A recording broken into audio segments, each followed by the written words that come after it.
ኤፕሪል 23 የዕለቱ መልእክት ርዕስ አትናቁ። አንተ ደግሞ ወንድምህን ስለምን ትንቃለህ? ሁላችን በክርስቶስ ፍርድ ወንበር ፊት እንቆማለንና። ሮሜ ምዕራፍ 14 ቁጥር 10። እግዚአብሔር ኃያል ሆኖ ማንንም አለመናቁ ሲገርመን፣ ሰዎች ሆነ ሌሎች ሰዎችን ስንንቅ በጣም ያሳዝናል። ተክለ ሰውነትን፣ ኢኮኖሚን፣ ንግግርን፣ አለባበስን፣ ባህልን የመሳሰሉትን መሰረት አድርገን ሰዎችን ስንንቅ በጣም አሳፋሪ ተግባር ነው። ይህ አይነት እሳቤ እርምት ያስፈልገዋል።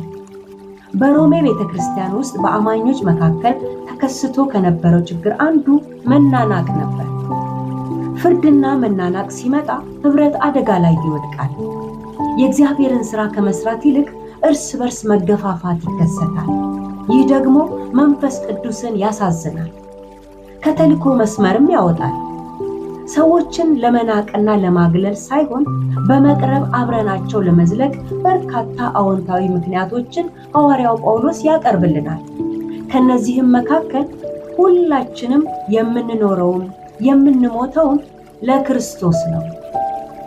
ሁላችንም የምናደርገው ነገር ለእግዚአብሔር ከሆነ መናናቅና መፈራረድ ለምን ይከሰታል?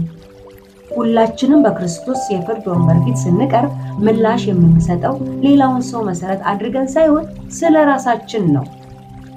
እንግዲህ የአሁንና የወደፊቱን የእግዚአብሔር ሐሳብ ማዕከል አድርገን ከፍርድና ከንቀት መቆጠብ ያሻናል በማለት አቅጣጫ ሲሰጣቸው እንመለከታለን።